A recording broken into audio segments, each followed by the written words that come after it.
Dear viewers, আসসালামু আলাইকুম। Math centre চ্যানেলের পক্ষ থেকে আপনাদের সবাইকে স্বাগতম। শুরু করছি আজকের পর্ব। বিভিন্ন চাকরি পরীক্ষায় আসা গুরুত্বপূর্ণ কিছু গাণিতিক প্রশ্ন কিভাবে অল্প সময় শর্ট টেকনিক সমাধান করা যায় তা আপনাদের সামনে উপস্থাপন করব। তো প্রথমত আমরা একটি প্রশ্ন লক্ষ্য করি, 1000 এর 11% কত? তা আমরা লিখতে পারি 1000 এর 100%। তাহলে এটাকে 100%কে কি লিখতে পারি? 1000 এর গুণ 11% অর্থ হচ্ছে 11 ভাগ নিচে 100।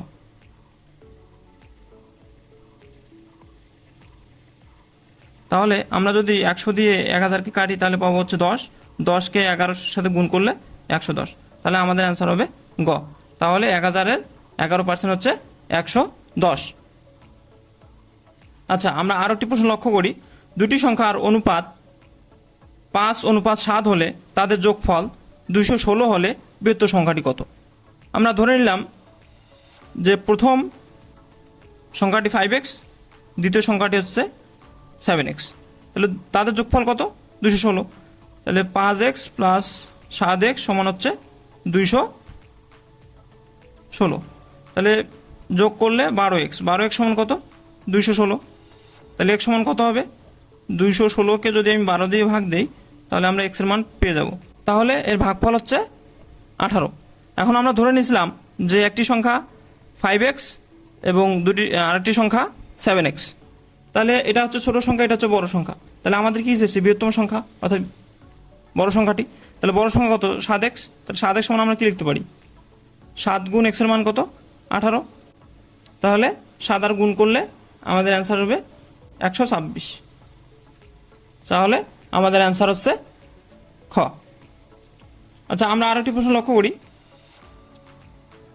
একটি বাক্সের দৈর্ঘ্য 2 মিটার, প্রস্থ 1.5 মিটার এবং উচ্চতা 1 মিটার হলে বাক্সটির আয়তন কত? আমরা জানি যে আয়তন সমান, আয়তাকার বস্তুর আয়তন সমান দৈর্ঘ্য গুণ প্রস্থ গুণ উচ্চতা। তাহলে দৈর্ঘ্য কত? 2, প্রস্থ কত? 1.5 এবং উচ্চতাও 1। তাহলে গুণ করলে আমার আসবে 3 ঘনমিটার। তো আপনারা ভিডিওটি শুরু থেকে শেষ পর্যন্ত দেখবেন এবং আমাদের চ্যানেলের সঙ্গে থাকবেন এবং চ্যানেলটিকে অবশ্যই সাবস্ক্রাইব করবেন এবং ভিডিওটি ভালো লাগলে শেয়ার করবেন। তাহলে আমাদের অ্যান্সার হবে খ। আচ্ছা, আমরা আরেকটি প্রশ্ন লক্ষ্য করি, 1 মিটার সমান কত ইঞ্চি? তো 1 মিটার সমান হচ্ছে 39.37 ইঞ্চি। তাহলে আমাদের অ্যান্সার হবে গ। আচ্ছা, আমরা আরেকটি প্রশ্ন লক্ষ্য করি, কোনটি মৌলিক সংখ্যা? আমরা জানি যে সংখ্যাকে ওই সংখ্যা এবং 1 ছাড়া আর অন্য কোনো সংখ্যা দিয়ে নিঃশেষে ভাগ করা যায় না, সেই সংখ্যাকে বলা হচ্ছে মৌলিক সংখ্যা। যেহেতু 2কে 2 এবং 1 ছাড়া আর অন্য কোনো সংখ্যা দিয়ে ভাগ যায় না, সুতরাং 2 একটি মৌলিক সংখ্যা। তাহলে আমাদের অ্যান্সার হবে ক। আচ্ছা, আমরা আরও একটি প্রশ্ন লক্ষ্য করি, ত্রিভুজের 3 কোণের সমষ্টি কত? আমরা জানি ত্রিভুজের 3 কোণের সমষ্টি 180 ডিগ্রি। তাহলে 180 ডিগ্রিকে যদি আমরা 90 দ্বারা ভাগ দিই, যেহেতু 90 ডিগ্রি সমান 1 সমকোণ, তাহলে 180কে 90 দ্বারা ভাগ করলে আসে 2। তাহলে অ্যান্সার হবে 2 সমকোণ।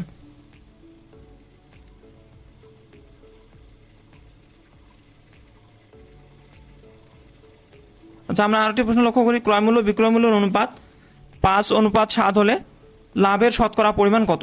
তাহলে আমরা জানি যে লাভ সমান বিক্রয়মূল্য, অর্থাৎ বিক্রয়মূল্য বেশি হবে, ক্রয়মূল্য কম হবে, তাহলেই লাভ হবে। তাহলে আমরা এখানে ধরে নিলাম যে বিক্রয়মূল্য 7, ক্রয়মূল্য 5। তাহলে হচ্ছে 7 - 5 সমান হচ্ছে 2। তাহলে আমাদের লাভের পরিমাণটা কত? লাভ সমান কত জন্য লাভ হচ্ছে? কতটুকু জন্য লাভ হচ্ছে? 2 অংশ। কতটুকুর জন্য? ক্রয়মূল্যের জন্য। তাহলে 5 গুণ তার সাথে 100% দিলে শতকরা পরিমাণটা বের হয়ে আসবে। তাহলে 5 দিয়ে 20, 20 আর 2 গুণ করলে 40, তাহলে 40%। তাহলে আমাদের অ্যান্সার হবে ঘ। আচ্ছা, আমরা আর একটি প্রশ্ন লক্ষ্য করি।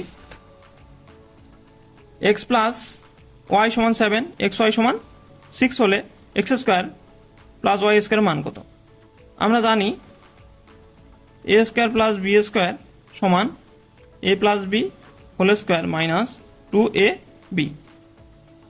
তাহলে আমরা এখানে কি লিখতে পারি যে X square plus Y square সমান এক্স প্লাস ওয়াই এর হোল স্কোয়ার মাইনাস 2XY। তাহলে সূত্র অনুসারে আমরা এটা পাই। তো যেহেতু এক্স প্লাস ওয়াই এর মান দেওয়া আছে, তাহলে 7 উপর স্কোয়ার মাইনাস 2XY এর মান কত? 6। তাহলে 49 থেকে 6 × 12 বাদ দিলে যা হবে তাই আমাদের অ্যান্সার। তাহলে 7, এখানে 3। তাহলে আমাদের অ্যান্সার হচ্ছে ক। তো ভিডিওটি ভালো লাগলে অবশ্যই ভিডিওটি লাইক করবেন, কমেন্ট করবেন এবং ভিডিওটি বেশি বেশি শেয়ার করবেন এবং চ্যানেলটিকে অবশ্যই সাবস্ক্রাইব করবেন। আমাদের চ্যানেলের সঙ্গে থাকবেন। ধন্যবাদ সবাইকে।